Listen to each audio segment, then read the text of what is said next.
Hello guys, I'm going to do something I haven't done in a very long time, and that is cast a game that I played. I literally played this game 5 minutes ago, and someone on the stream has just said like he missed the end of it. And since it was a cool game, like a very, very fascinating game, I'm actually going to go ahead and cast it to show you guys some cool occurrence because this opponent really impressed me. He's a very, very strong player, and just looking across his just over here, you can see that already. He's doing something few Zergs bother to do, and that's making sure that his drones are mining the closest possible mana patches. I've seen Terrans and Protosses do it a lot more often than Zergs. It's just something I've noted. And he's playing against me. So it is Shakuras Plateau. You can see I'm doing the same thing with, I was trying to. I'm just sort of failing at it, but yeah, normally I do it. It's not like Caverns is easy to do it. I'm going to make a little short video about how to do that, because some people in lower leagues might want to get a little bit of an advantage in the early game. So it is right now going to be a PvZ on Shakuras Plateau, which is something I should actually put in my overlay. I'm going to do that. I'm not going to try and worry about professionalism right now, because I mean it's just a game that I played, so I don't really mind not being that amazing.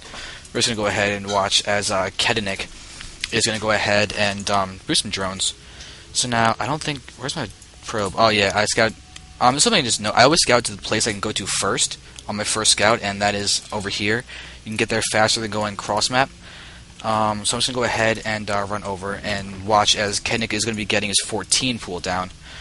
And I'm actually doing a 3-gate expand. That's my plan going against in PvZ pretty much all the time, just because of the fact that I am a horrible Forge Fast Expander. I am one of the few Protosses that cannot Forge Fast Expand properly.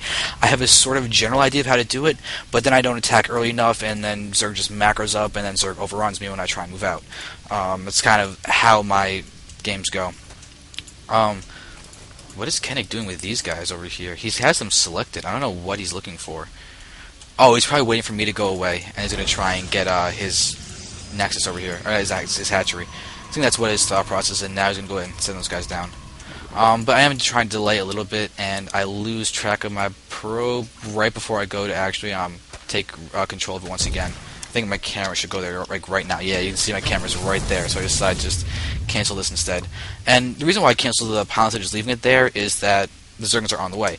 Now, something I've done in the past that's really annoyed some of my opponents is, in this exact scenario, if my probe survives, I would actually let the pylon finish, let the lings come down, and build a cybernetics core where the hatchery would also be, further delaying the hatchery, and then I just cancel cybernetics core. But you can see the cybernetics core does have 50 more shields and 50 more health than a gateway does, making it the most economic possibility for delaying the hatchery that possibly can happen. So right now he's got map control. You can see that his lings are running around. They're in good spots. Also, because this is one game, I'm doing it easily enough. I actually just made it fancy overlay instead of the normal Blizzard one, using the Blizzard one under it, so you actually have the food count in a more accessible manner than just this top right thing. Makes it a little easier to read, and I think it's kind of cool that you can actually do that with outside of Blizzard resources. So I have fun with that, and wow, he really just has got shift queues everywhere here, and he changed that, but I do kill him off with my sentry. Microing a sentry to kill off a drone can be a little annoying at times, especially if they juke away, because sentries are slower than drones. So that's just something to see. And there is the 3 gateways down. So right off the bat, oh wait a second, he's getting a really fast macro hatch. This is one of the faster macro hatches I've ever seen. I think Kedinik in his normal build is to actually get a 3rd quickly as on this map, because that seems like a very, very good thing to do against a Forge Fast Expanding Protoss. Usually you get another base at the 5.5 minute mark, 6 minute mark or something, and it allows you to have 3 bases pretty much safely, no matter what the Protoss will do mostly. So that's something to just note. So now here are my 3 gates almost about to be done, and I will be moving these guys. I'm going to try and make sure that he doesn't get the scout on, obviously. So there's that one force field, which does prevent my sentry from going down there to kill off this circling, but it's not a huge deal. I probably get from the base. He's now playing blind, and oh, I was supposed to select him. There we go. So now you can see what he's scouted is just the front, the 2 gases, and these 3 pylons. That's it. So he doesn't really know what's going on. He hasn't seen this. He doesn't know if I'm going Stargate or anything that's purely wise the force field, because I mean there's not much to see early on. But if I was trying to one base it, he no longer knows if I'm one basing it or if I'm going to go ahead and do an expansion. So that's why I do the force field and spend the 50 energy. It's definitely worth it. So now looking over here, Kedinik is droning up a lot. You can see he's just one behind me, and he's got 6 in production now, so he's now ahead of me in workers. So it's good for him. His income is going to be a lot higher than mine. He's got that second base. I have thrown down my Nexus, and I'm also throwing down a Forge and Forge and a Gateway. Pretty much as soon as this goes down, once I get the money for it, because well, also after the pylon.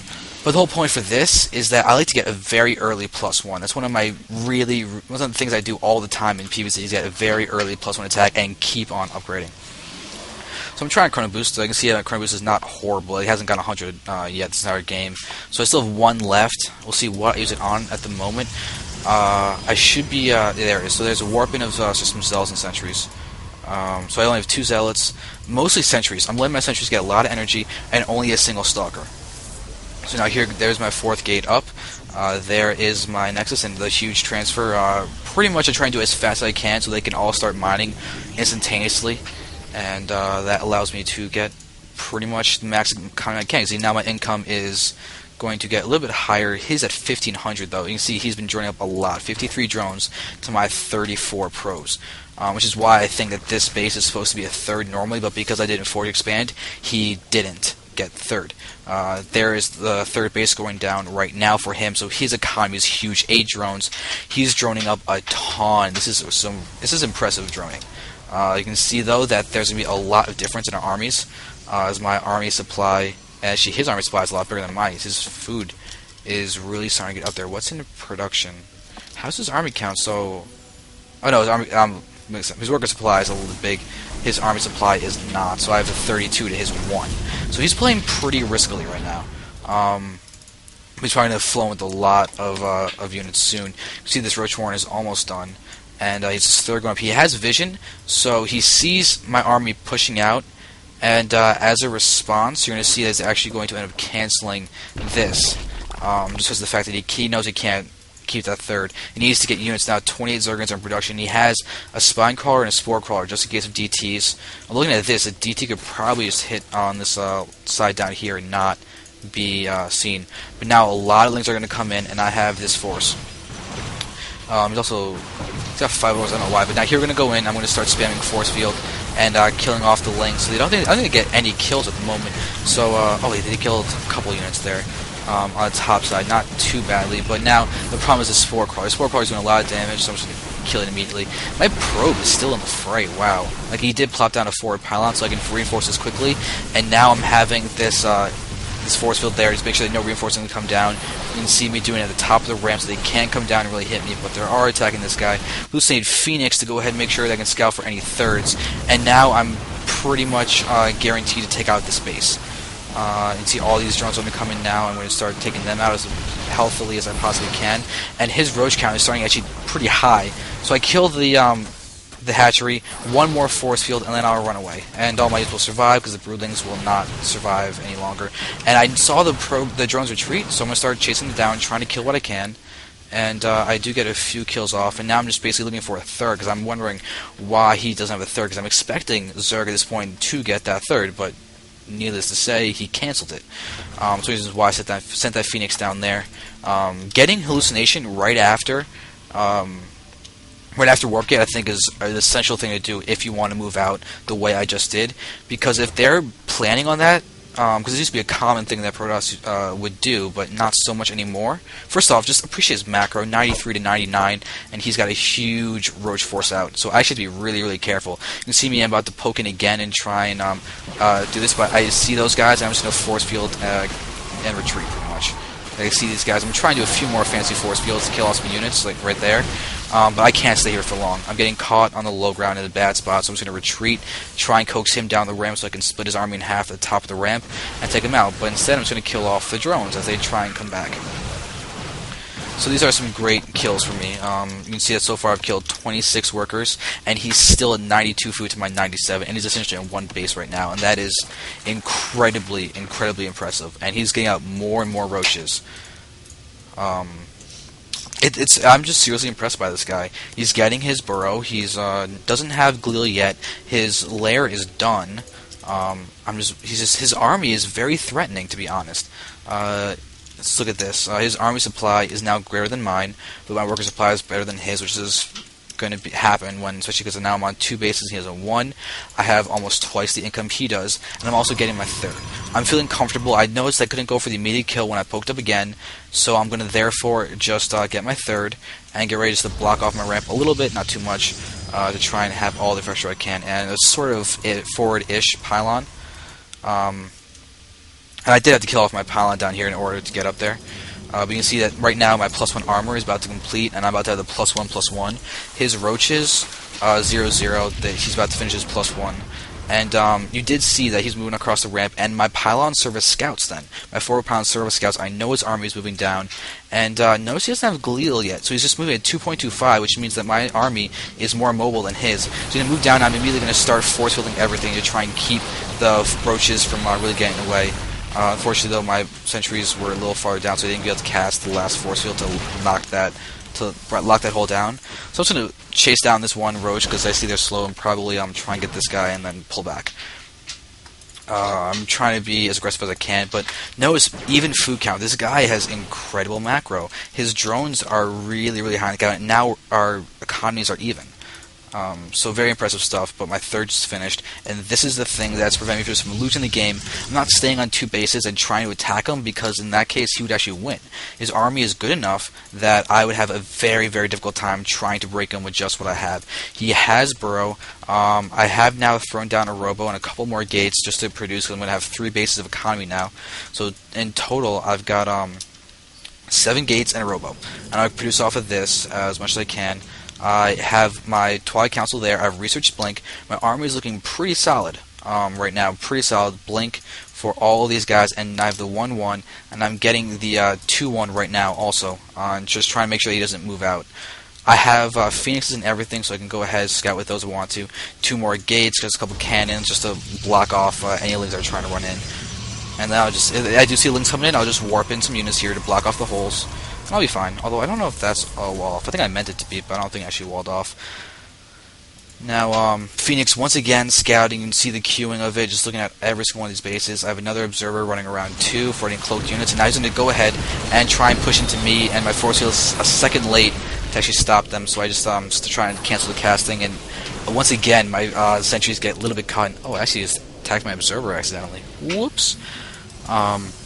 But yeah, I didn't get that second force field off because my sentries are too far away. That's kind of an annoying thing about sentries and force field, is that they have to get in range, they move slowly, they're clunky, and they have to go around all these stalkers, which are very large units. So it can be annoying and can hurt your force of casting a little bit, but you got to get used to it. But look at this army that he has. It is scary, to be honest. He's now got more food than me, 170, 158. This roach has +1 attack. The lings don't have any upgrades, but their power is against the stalkers, which is what my army mainly is. My 3rd base is pretty much at pretty high saturation and everything, and I'm now starting to send probes out back to my other bases. I'm getting robotics bay. I'm going to try and transition out of this just a gateway in army fairly soon. I've got a few immortals in my mix, but not a ton. It's just 1 or 2 coming in. And now I'm going to try and do a little bit of pressure. And once again, the force field's slightly late. I don't want those lings hitting me, so I just block off this. I have blink if I want to continue some crazy aggression. But this is a good spot for him to defend, bad spot for me, but I have force fields. Force fields create the chokes that I want and make this an advantageous position for me. Now we're going to watch as he's going to move in. I blink forward, and I have force fields, so I'm just going to go ahead and start casting. See 1 there to start funneling. My sentries coming from behind because they were a little out of position, but notice my force fields are going to start spamming. These guys are all running around. These guys are running around. I have stalkers that are outraging everything, and he calls GG, says nice force fields, and he leaves. But this is the beauty of force fields, is you see me using them for this entire game. They won me this game. They blocked this ramp so the macro hatchery couldn't get used, and that allowed me to do a lot of aggressive play. It allowed me to kill off his natural expansion pretty handily. And this guy's macro is incredible. Look at the units lost out. He was able to produce a ton. And crazy amount. It was just force field and upgrades that allowed me to lose so little. You can see that I have 2-1. He's at 1-0. I have my 3rd base. I'm being able to produce a lot. I'm playing very aggressive and safe at the exact same time. If he's going to go ahead and attack me with the large army while I'm unexpectedly it's unexpected from my point, I do a line of force fields, blink away, and I run with everything, taking minimal losses, and his roaches have to dance around the force fields and then get to me. So that's my thought process behind this ball. And also it's good to use immortals, especially with their new buff coming in. So I really enjoy having them against the roaches. You see 8 kills on that immortal. So thank you for watching. That was a game that I played and I'm actually happy with, so I decided to share it. Thank you guys very, very much for watching.